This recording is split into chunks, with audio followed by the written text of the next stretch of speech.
चालाक जेठानी वाले ससुराल में देवरानी की पहली रसोई। दादी माँ, मुझे कुछ पैसे चाहिए, दोस्तों के साथ पार्टी करने जाना है। मम्मी मना कर रही है, आप दे दीजिए ना कुछ पैसे। तभी वहाँ पर यामिनी की चाची गीता आती है। रुक यामिनी, ऐसे कैसे दादी से मुंह खोलकर पैसे मांग रही? पैसे के लिए तो तुझे मेरे पास आना चाहिए था ना। तू जानती है ना, इस घर की तिजोरी की चाबी मेरे हाथ में है। अच्छे से जानती हूँ चाची, पर फैसला तो दादी लेंगी ना। नहीं पोती, ऐसी कोई बात नहीं है। अब तो सब कुछ तेरी चाची ही संभालती है। सारी बागडोर और तिजोरी की चाबी उसी के हाथ में है और फैसला भी वही लेगी।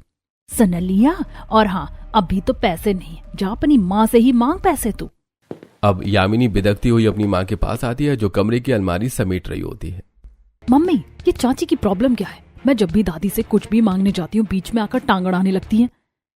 जानती हूँ मैं, यामिनी तेरी दादी तेरी चाची की बोली ही बोलती है। मेरी तो इस घर में चलनी 50 साल पहले ही बंद हो गई थी। पता नहीं खाने में क्या टोटका करके इसने घर वालों को खिलाया कि घर वाले मेरी कुछ सुनते ही नहीं।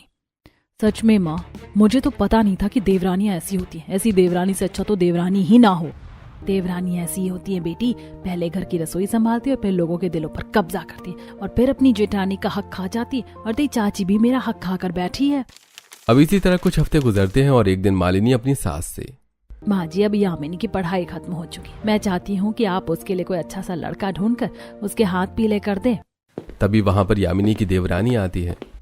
रुकिए जेठानी जी, ऐसे कैसे आप अपनी बेटी की शादी करने पर तुली हुई हैं? पहले इस घर में मेरी बेटी की शादी होगी। हाँ ताई जी, मेरी मम्मी बिल्कुल ठीक कह रही हैं। हाँ, और माँ जी, जो भी खर्चा होगा पहले मेरी बेटी के ऊपर होगा, उसके बाद। हाँ हाँ, सही बात है। पहले तू अपनी देवरानी की बेटी की शादी होने दे, उसके बाद तू अपनी बेटी की शादी करियो मालिनी। अब ये सुनकर मालिनी गुस्से से, माँ जी, ये सब क्या है? 50 साल से मैं चुपचाप सुनती आ रही हूँ। इसका मतलब ये नहीं कि देवरानी जी अपने आप को ही जेठानी समझकर बैठ जाए। अरे मैं इस घर की बड़ी हूँ, इसीलिए इस घर में मेरी भी चलनी चाहिए। अरे मालिनी, अब तुझसे अच्छा इस घर को तेरी देवरानी संभालती है, जिस वजह से सारी जिम्मेदारी और सारे फैसले लेने का हक मैंने तेरी देवरानी को दे दिया है। और तुझे तो खुश होना चाहिए कि मैंने तुझे सभी जिम्मेदारियों से फ्री कर दिया है।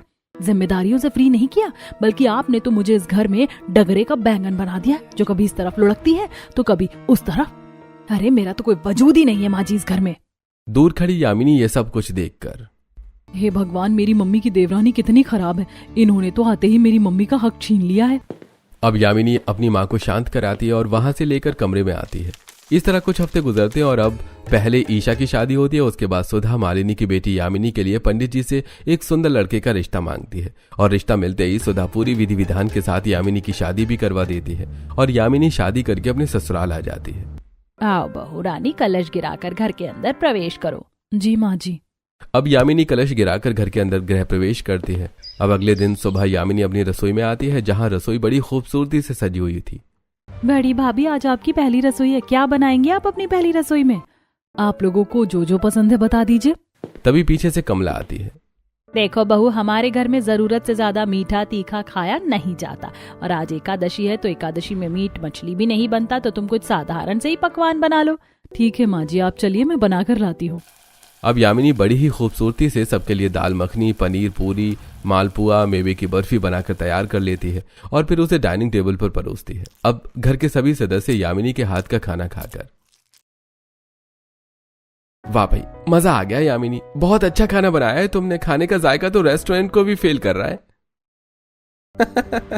अरे बस बस भैया, मुझे भी तो बोलने का मौका दीजिए। वैसे भाभी, आपने खाना सच में बहुत अच्छा बनाया है। हाँ, मुझे भी खाना बहुत अच्छा लगा। हाँ, खाना तो बहू ने अच्छा बनाया है। अब सभी लोग यामिनी के हाथ में शगुन देते हैं। अब सबके खाने के बाद यामिनी जाकर सभी झूठे बर्तनों को धोती है। इसके बाद कुछ गंदे कपड़ों को धोकर छत पर सुखाने आती है। आसपास के लोग यामिनी को देखकर बहुत खुश होते हैं। अब यामिनी थोड़ा आराम करती है और फिर शाम को यामिनी सबको चाय नाश्ता बनाकर देती है। फिर यामिनी बाजार से कुछ सब्जियां खरीद कर लेकर आती है। भाई मानना पड़ेगा, बहू तो बड़ी काम काजू है। पहले दिन से ही घर के सभी बागडोर संभाल रही है। लगता है वो दिन दूर नहीं जब मैं घर की तिजोरी की चाबी और सारे फैसले लेने का हक तुम्हारे ऊपर ही सौंप दूंगी बहू। ये सुनकर यामिनी मुस्कुराते हुए, हाँ माँ जी, क्यों नहीं, आप ऐसा कर सकती हैं। वैसे भी आपकी अब उम्र हो गई है। अब इसी तरह कमला 1 महीने के अंदर तिजोरी की चाबी अपनी बहू के हाथ में थमाते हुए, बहू ये पकड़ तिजोरी की चाबी और आज से घर के मर्द जो भी कमा कर लाएंगे वो तेरे ही हाथ में देंगे। आज से सारे फैसले और सारी खरीदारी और मेरी रसोई तू ही संभालेगी। भाभी चलो अच्छा है, माँ को अब फुर्सत मिली। अब खुशी खुशी यामिनी अपने कमरे में जाकर अपनी माँ को फोन करती है। माँ आपको पता है शादी के पहले महीने में ही मेरी सास ने मुझे तिजोरी की चाबी दे दी है और कहा है कि घर के सारे फैसले अब मैं ही लूंगी। सब कुछ मेरी मुट्ठी में आ चुका है माँ। तभी मालिनी अपनी ऊपर बीती घटना अपनी बेटी से कहती है। बेटी ये सब कुछ मेरे साथ भी हुआ था। मैं भी तेरी तरह बहुत खुश थी, लेकिन जैसे ही मेरी देवरानी आई पल भर में उसने मुझसे सब कुछ छीन लिया। तूने तो अपनी आंखों से देखा अपनी चाची को। सबसे पहले मेरी देवरानी रसोई में घुसी और फिर धीरे धीरे सबके दिलों पर राज करने लगी। चिंता क्यों करती हो माँ, मैं अपनी देवरानी को रसोई में घुसने ही नहीं दूंगी। हाँ बेटी, रसोई में तो कतई घुसने मत देना और बिल्कुल चालाक बनकर रहना। अब इसी तरह कुछ हफ्ते बाद यामिनी अपने घर में एक किटी पार्टी करती है जहां उसकी कुछ फ्रेंड्स आती हैं और सभी लोग खाना पीना खा रहे होते हैं कि तभी यामिनी देखती है कि उसकी सहेली शिवानी, जिसका चेहरा काफी उदास है। अरे क्या हुआ शिवानी, तू इतनी उदास क्यों है? तू तो बहुत खुश मिजाज वुमेन थी ना, आजाद पंछी टाइप। व्हाट हैपेंड, कोई बात हुई है क्या? क्या बताऊं यार, लाइफ तो मेरी आजाद पंछी टाइप ही थी, लेकिन जब से मेरी देवरानी आई है ना, उसने तो मुझे पिंजरे का कैदी बनाकर रख दिया। ससुराल वाले उसी के गुणगान करने लग गए हैं। पहले उसने रसोई संभाली और अब पूरा घर संभाल रही। अरे मालकिन बनी फिर रही है वो। क्या? ये तो बहुत गलत है। हाँ यार, गलत तो बहुत है, लेकिन मैंने अपनी देवरानी को दबा कर रखा हुआ है और मैं उसे रसोई में भी नहीं घुसने देती हूँ। मैं भी बिल्कुल ऐसा ही करूंगी। बाय द वे, अभी मेरी देवरानी आई नहीं है और अभी सब कुछ मेरी मुट्ठी में है। अब कुछ देर के बाद सभी लोग वहां से चले जाते हैं, जिसके बाद यामिनी घर की साफ सफाई करती है और रात का खाना बनाकर अपने घर वालों को खिलाती है। इसी तरह एक दिन यामिनी बालकनी में खड़ी होती है, तभी उसकी नजर सड़क पर जाती है जहां दो देवरानी जेठानी आपस में एक दूसरे के बाल खींचकर लड़ रही होती हैं। छोड़ेगी मेरा सर या उठाऊं पत्थर और फोड़ू तेरा मुंह? तू मेरा मुंह फोड़ेगी उससे पहले मैं तेरा हाथ नहीं तोड़ दूंगी। जलनखोर कहीं की, जब देखो तब मुझसे जलती रहती है। हाँ जलती हूँ, क्यों ना जलूं। जब से इस घर में आई हूँ तब से मेरी जगह खाती जा रही है। माँ जी भी जब देखो तेरा ही पक्ष लेती रहती है। अरे इसमें मेरी क्या गलती है अगर माँ जी मेरा पक्ष ले रही हैं तो? अरे आपसे ज्यादा अच्छा काम मैं करती हूँ, फिर वो रसोई का हो या बाहर का। दूसरी तरफ बालकनी में खड़ी यामिनी। हे भगवान, यहाँ भी देवरानी जेठानी की लड़ाई, वो भी रसोई को लेकर। ये सभी देवरानियां रसोई में जाकर ऐसा करती क्या है जो घर के सभी लोग उनकी ही बोली बोलने लगते हैं। बाबा, मैं अपनी देवरानी की कभी पहली रसोई परफेक्ट नहीं होने दूंगी। अब अपनी देवरानी से चालाक बनने के लिए यामिनी कमरे में छुप छुप कर देवरानी जेठानी से रिलेटेड मैगजीन पढ़ने लगती है। अरे बहू, ये क्या पढ़ती रहती हो दिन भर?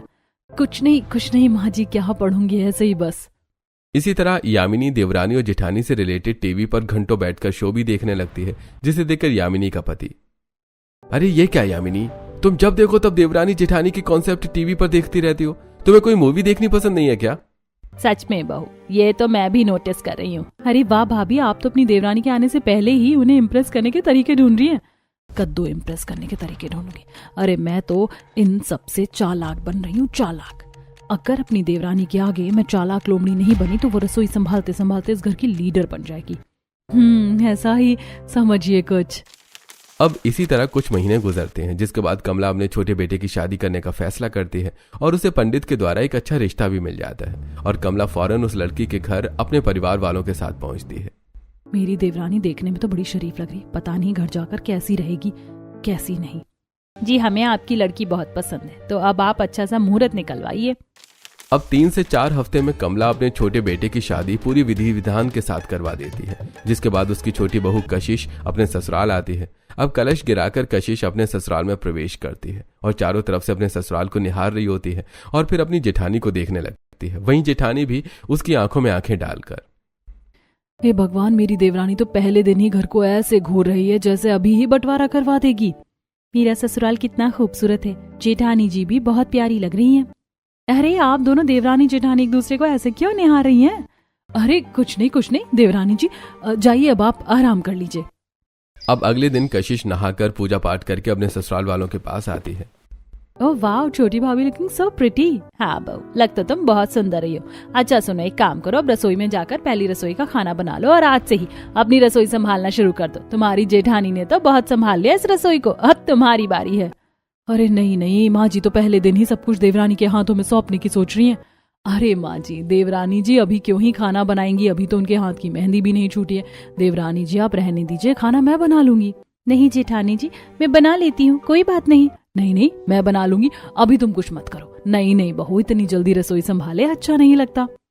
अब यामिनी चालाकी के साथ खुद ही रसोई में जाकर खाना बनाती है और अपनी देवरानी को उसके कमरे में भेज देती है। अब यामिनी खाना बनाकर सबको खाना खिलाती है। सभी लोग खाना खाते हैं, जिसके बाद कशिश बर्तन धोने जाती है। अरे रहने दो देवरानी जी, मैं धो लूंगी बर्तन देवरानी जी। तभी पीछे से कमला, अरे बड़ी बहू, तुमने तो छोटी बहू के हाथ की पहली रसोई का खाना भी नहीं खाने दिया, बेचारी को बर्तन भी नहीं धोने दे रही हो। इतना प्यार करती हो अपनी देवरानी से। हाँ माँ जी, आखिर ये मेरी छोटी बहन जैसी है। देवरानी जी आप छत पर कपड़े फैला दीजिए जाकर। अब कशिश छत पर कपड़े वगैरह सुखाने लगती है और घर में झाड़ू वगैरह लगाकर हल्की डस्टिंग कर लेती है। इसी तरह अगले दिन जल्दी उठकर कशिश रसोई में खाना बनाने के लिए जाती है और लाइटर से कशिश गैस ऑन करने लगती है। अरे गैस तो जल ही नहीं रही है। माँ जी, जेठानी जी रसोई में आइए जरा। अब फौरन रसोई में यामिनी आती है। पता था ये आज तो आएगी ही खाना बनाने, इसीलिए रात में ही मैंने खाली सिलेंडर लगा दिया था चूल्हे में। क्या हुआ देवरानी जी, कहिए। वो जेठानी जी सिलेंडर खत्म हो चुका है और मुझे पहली रसोई का खाना बनाना था। आज तो दूसरा दिन है, आज तो कर लूं कम से कम अपनी पहली रसोई। हाँ हाँ कर लेना देवरानी जी अपनी पहली रसोई, इतनी जल्दी क्या है। और सिलेंडर खत्म हो गया है तो सिलेंडर बुकिंग वगैरह मैं ही करती हूँ, तो ये सब अभी पता नहीं है तुम्हें, तो तुम जाओ, मैं कर लूंगी। तभी पीछे से कमला, अरे तो अपनी देवरानी को भी सिखाओ ना बड़ी बहू, कब तक तुम ही करती रहोगी सब कुछ। माँ जी सिखा दूंगी ना, अभी तो बहुत समय है सीखने के लिए। जाइए देवरानी जी आप जाइए। अब यामिनी फिर से चालाकी दिखाते हुए अपनी देवरानी को पहली रसोई करने नहीं देती और उसे घर के छोटे मोटे काम जैसे कपड़े धोना और मार्केट से सब्जी वगैरह लाने में ही उलझा के रखती है। अब इसी तरह कुछ हफ्ते गुजरते हैं और एक दिन यामिनी कशिश का हाथ पकड़कर उसे हॉल में लाती है। माँ जी मैं क्या सोच रही हूँ, देवरानी जी और देवर जी को ना कहीं बाहर घूमने भेज देना चाहिए 2-4 दिन के लिए। अरे भाभी, आपने तो मेरे मुंह की बात छीन ली। अरे पर अभी तक मेरी पहली रसोई नहीं हुई है और मैं बाहर घूमने जाऊंगी, अच्छा थोड़ी लगता है जेठानी जी। अरे इतनी सपोर्टिव जेठानी मिली छोटी भाभी आपको। अरे आप घूमने जाइए, बड़ी भाभी सब संभाल लेंगी। अब यामिनी अपने देवर और देवरानी को 1 हफ्ते की ट्रिप पर भेज देती है। अब ट्रिप पर कशिश लॉन्ग ड्राइव, मूवी, शॉपिंग जैसी कई चीज करती है और फिर होटल के कमरे में अपनी माँ को फोन करती है। और बच्ची कैसी है, ससुराल में सब कैसे हैं? मम्मी सब बहुत अच्छे हैं और उससे भी अच्छी मेरी जेठानी है। आपको पता है वो मुझसे घर का एक काम नहीं करवाती और मुझे तो अपने पति के साथ घूमने के लिए बाहर भी भेज दिया है ताकि मुझे रसोई का काम ना करना पड़े। अभी तक मेरी पहली रसोई भी नहीं हुई है। ये तो अच्छी बात है बेटी, पर तुझे फिर भी अपनी जेठानी की मदद करनी चाहिए घर में काम काज में, क्योंकि तेरे जाने से पहले सब कुछ वही संभाल रही थी। ऐसे अच्छा नहीं लगता कि तुम घूमो और वो काम करे। हाँ माँ आप ठीक कह रही हो, ट्रिप से जाने के बाद मैं उनके हर एक काम में मदद करूंगी और सबसे पहले अपनी पहली रसोई की रस्म पूरी करूंगी। दूसरी तरफ यामिनी अपने कमरे में अपनी माँ से, अरे माँ आप चिंता मत करो, आपने जैसा कहा था मैं वैसा ही कर रही हूँ। मैं अपनी देवरानी को रसोई में सेकंड भर के लिए भी खड़ी नहीं होने देती। मैं इतनी चालाकी से उसको रसोई से बाहर निकाल देती हूँ कि उसे पता ही नहीं चलता। ठीक है, ऐसे ही चालाक बनी रहना। अब 1 हफ्ते बाद कशिश ट्रिप से अपने पति के साथ वापस घर आती है और अगले दिन रसोई में सुबह जाती है जहां यामिनी पहले से खड़ी होती है। अरे जेठानी जी आपने खाना क्यों बनाया, मैं बना लेती ना। मैंने अभी तक घर वालों को कुछ भी बनाकर नहीं खिलाया, यहाँ तक कि मेरी पहली रसोई भी नहीं हुई है। अरे पर मैंने तो अब सब कुछ बना लिया है, कोई बात नहीं तुम कल बना लेना। अब घर के सदस्य खाना खाते वक्त, अरे आज फिर बड़ी बहू के हाथ का खाना, छोटी बहू तुम कब अपने हाथ का खाना खिलाओगी? अरे सच में, मैं तो कब से इंतजार कर रहा हूँ कशिश का बनाया हुआ हाथ का खाना खाने का। हाँ देवर जी जरूर, कल कशिश ही बनाएगी खाना। अब अगले दिन जब कशिश रसोई में खाना बनाने आती है तो, जेठानी जी मैं पहली बार खाना बनाने जा रही हूँ, आज मेरी पहली रसोई है। आप बताइए ना घर वालों को क्या क्या पसंद है। अच्छा एक काम करो फिर तो तुम करेले की सब्जी, टिंडे के पकौड़े, आटे का चीला, परवल का भरवा और चावल रोटी बना लो, ये घर वालों को बहुत पसंद है। अब अपनी जेठानी की बात मानकर कशिश फटाफट करेले की सब्जी, टिंडे के पकौड़े, परवल का भरवा, आटे का चीला, रोटी, चावल बनाकर तैयार कर लेती है और फिर खुशी से उसे डाइनिंग टेबल पर रखती है। अब घर के सदस्य डाइनिंग टेबल पर अतरंगी खाना देखकर गुस्से से लाल पीले होते हुए, हे भगवान बड़ी बहू ये क्या बना दिया खाने में, तुझे पता है ना हमें करेले और परवल से एलर्जी है। अरे ये आटे का चीला, ये चीला किससे पूछकर बनाया? इससे मुझे गैस बनती है। मेरा तो मूड ही खराब हो गया। और ये सब बनाया किसने? अब कशिश कुछ बोलती उससे पहले ही यामिनी, अरे अरे, भड़किए मत। पहली बार देवरानी जी ने कुछ बनाया है, उनसे थोड़ी बहुत गलती हो गई तो आप लोग गुस्सा मत कीजिए। तभी कशिश, अरे पर जेठानी जी ये सब कुछ तो आपने ही। छोड़ो, अब बात को खत्म करो देवरानी जी, चलो खाना साइड कर लो, मैं कुछ बना कर लाती हूँ सबके लिए। अब यामिनी कशिश का सारा खाना उसकी आंखों के सामने डस्टबिन में डाल देती है और खुद खाना बनाकर घर वालों को खिलाती है। कशिश को यह बात बहुत अजीब लगती है, लेकिन वो चुप रहती है। इसी तरह अगले दिन यामिनी कशिश के बने खाने में भर भर कर मिर्ची पलटने लगती है।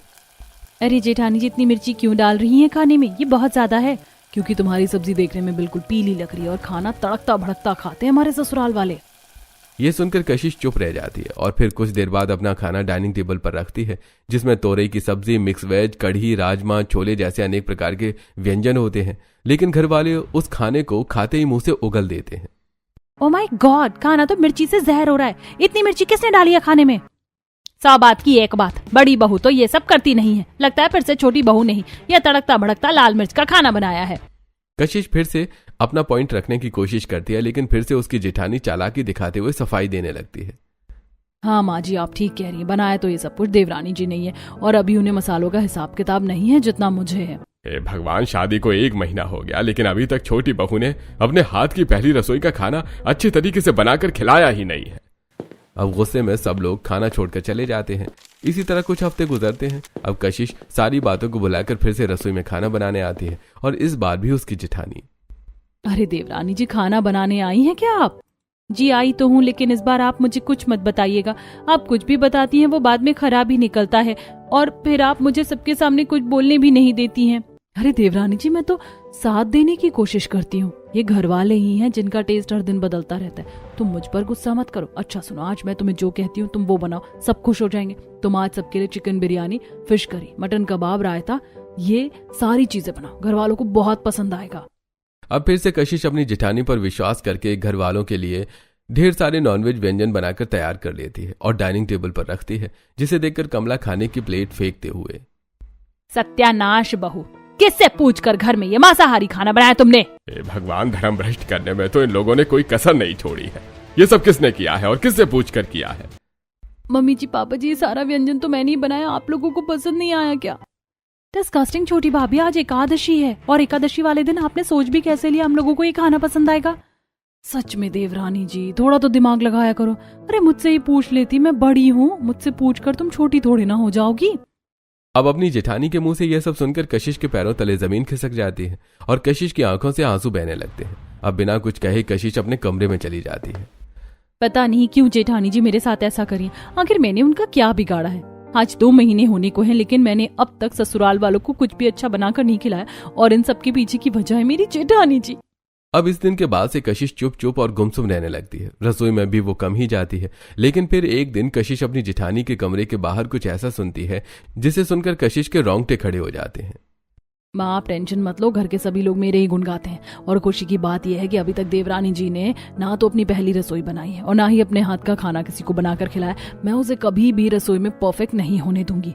माँ, मैं जानती हूँ देवरानी एक बार परफेक्ट होती है और फिर कुछ ही दिनों में जेठानी की जगह हड़प लेती है।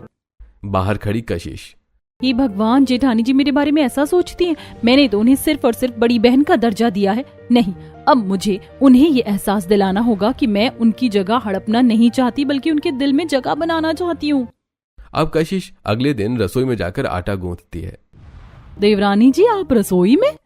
जेठानी जी, आप चिंता मत कीजिए, मैं खाना वाना कुछ नहीं बनाऊंगी। मैं जानती हूँ कि सबकी पसंद नापसंद सिर्फ आप ही जानती हैं, तो मैं बस आपकी हल्की फुल्की मदद करवा देती हूँ। अब रात के खाने में भी कशिश सिर्फ सब्जियां काट देती है, मसाले पीसती है और झूठे बर्तन धोकर रख देती है। इसी तरह कुछ हफ्ते तक कशिश रसोई में अपनी जेठानी की बस मदद करवाती है, लेकिन खाना नहीं बनाती। अब एक दिन कशिश के हस्बैंड और उसकी जेठानी के हस्बैंड उदास होकर घर आते हैं। क्या हुआ बेटा, चेहरे पर ये उदासी कैसी है? माँ, कंपनी में काम चल नहीं रहा है, बजट इस महीने खराब हो सकता है। कशिश, तुम बताओ ना, बजट खराब हो रहा है तो घर संभाल तो जाएगा ना? अजी, मैं कैसे बता सकती हूँ? जेठानी जी बड़ी हैं, उन्होंने ये सब संभाला है। मैं चाहती हूँ जेठानी जी ही बताएं कि घर संभलेगा कि नहीं। अब यामिनी ये सुनकर खुश होती है और फिर कहती है, हाँ हाँ, मैं बड़ी हूँ और मैं अच्छे से सब कुछ संभाल लूंगी, आप लोग घबराइए मत। इसी तरह कुछ हफ्ते बाद एक इनविटेशन कार्ड आता है जिसमें कमला अपनी दोनों ही बहू को महंगी साड़ी और गहने देती है। लो बहू, तुम दोनों को जो साड़ी पसंद है वो पहन लो। माँ जी, मैं अपने मन से कुछ नहीं लूंगी। जेठानी जी बड़ी हैं, वो जो देंगी मुझे मैं वही लूंगी। अब ये कहकर कशिश फिर से अपनी जेठानी का दिल जीत लेती है। अब लगातार कशिश अपनी जेठानी को यह एहसास दिलाने लगती है कि वो सिर्फ उससे प्यार करती है, नफरत नहीं। अब एक दिन यामिनी अपनी माँ से, माँ आप जैसा कहती हैं, असल में मेरी देवरानी वैसी नहीं है। मेरी देवरानी तो बहुत अच्छी है और हर बार हर फैसला लेने के लिए वो मुझे ही आगे करती है। शायद वो मुझे सच में अपनी बड़ी बहन मानती है और अब मुझे शर्म आ रही है कि मैंने उसके साथ इतनी चालाकी की और अब तक उसकी पहली रसोई नहीं होने दी। अच्छा, अगर तुझे ऐसा लग रहा है कि तेरी देवरानी ठीक है तो तू पश्चाताप कर ले अपनी गलती का। अब तो खुद अपने हाथ से उसकी पहली रसोई करवा, इससे वो भी खुश हो जाएगी और तेरा मन भी शांत हो जाएगा। अब अगले ही दिन सिर पर पट्टी बांधे यामिनी, देवरानी जी, आज तो मेरी तबीयत कुछ ठीक नहीं लग रही, तो चलिए आज आपकी पहली रसोई कर लेते, जिसमें सबके लिए खाना आप अपने हाथ से बनाना। तभी दीपा वहां आती है। अरे बड़ी भाभी, इन्होंने आज तक कुछ अच्छा नहीं किया रसोई में और आप इनकी पहली रसोई करवाओगी? रहने दो। हाँ जेठानी जी, ये सब आप ही संभालिए। मेरे हाथ का खाना तो आज तक इस घर में परफेक्ट नहीं बना। सब अच्छा होगा, चलिए मैं हूं ना। अब यामिनी पहली बार अपने हाथ से रसोई को फूलों से सजा के पूजा की थाली अपने देवरानी के हाथ में देती है। तभी कमला, अरे आज सूरज पश्चिम से निकला है क्या, जो जेठानी को देवरानी की पहली रसोई करवा रही है? तू तो इसको रसोई से दूर दूर रखती थी ना। हाँ माँ जी, पर अब समय आ गया है देवरानी जी को जिम्मेदारियां देने का। अब यामिनी कशिश से पहले चूल्हे को पूजा करवाती है और फिर उसे तरह तरह के पकवान बनाने को कहती है। देवरानी जी, मालपुआ, मिक्स वेज, रायता पुलाव, दाल मखनी, शाही पनीर, मलाई चाप सब बना लेना और सुनो, मिर्ची तो हल्का हल्का ही रखना। अब कशिश बड़े ही प्यार से अपने ससुराल वालों के लिए पहली रसोई का पकवान बनाती है। अब पकवान की खुशबू पूरे घर में फैलने लगती है। अब कुछ देर बाद कशिश अपनी पहली रसोई का खाना अपने ससुराल वालों के आगे परोसती है। अब घर के सदस्य खाना खाकर खुश होते हुए, भाई मानना पड़ेगा छोटी बहू, आज लग रहा है कि तुमने पकवान बनाया है। अरे असली मायने में तो लग रहा है कि बहू ने आज पहली बार पहली रसोई का खाना बनाया है, वो भी इतना स्वादिष्ट। हाँ, सच में मजा आ गया। कशिश, बड़ी भाभी, अब तो आप खाना कशिश से ही बनवाना।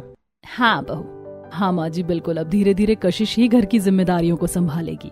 अब सबके खाना खाने के बाद कशिश बर्तन धोने रसोई में आती है। तभी पीछे से यामिनी भी आती है। देवरानी जी, अब तो खुश हो ना? तभी कशिश, हाँ जेठानी जी, आज मैं बहुत खुश हूँ। सबको खाना बहुत पसंद आया, लेकिन जेठानी जी, जो मदद आपने मेरी आज की, वो मदद पहले क्यों नहीं की? ये सुनकर यामिनी के चेहरे पर एक अजीब सी मायूसी छा जाती है और आंखें नम होने लगती हैं। अरे जेठानी जी, अपनी आंखें नम मत करिए, कोई बात नहीं। वैसे भी मैं जानती हूँ कि क्यों आप मेरी पहली रसोई नहीं होने दे रही थी। मैंने आपको आपकी मम्मी से बात करते हुए बहुत पहले ही सुन लिया था जेठानी जी। क्या सच में? और सब जानने के बाद भी आपने वो सब किसी से नहीं बताया और मुझे बेतहाशा प्यार और इज्जत दिया? हाँ जेठानी जी, मैंने किसी से कुछ नहीं बताया, क्योंकि मैं आपको ये एहसास दिलाना चाहती थी कि आपकी देवरानी वैसी नहीं है जैसा आप सोचती हैं या जैसा आप देखती आई हैं। मुझे बस आपका प्यार चाहिए, इस घर में आपकी जगह नहीं। हाँ देवरानी जी, ये मैं भी समझ चुकी हूँ कि आप वैसी नहीं है जैसा मैं सोचती थी। मुझे माफ कर दीजिए देवरानी जी। अरे नहीं जेठानी जी, आप बड़ी हैं, माफी मत मांगिए। अब इस दिन के बाद से यामिनी के मन में देवरानी को लेकर जो भी जलन थी वो खत्म हो जाती है, जिसके बाद वो अपनी देवरानी के साथ प्यार से खुशी खुशी रहने लगती है।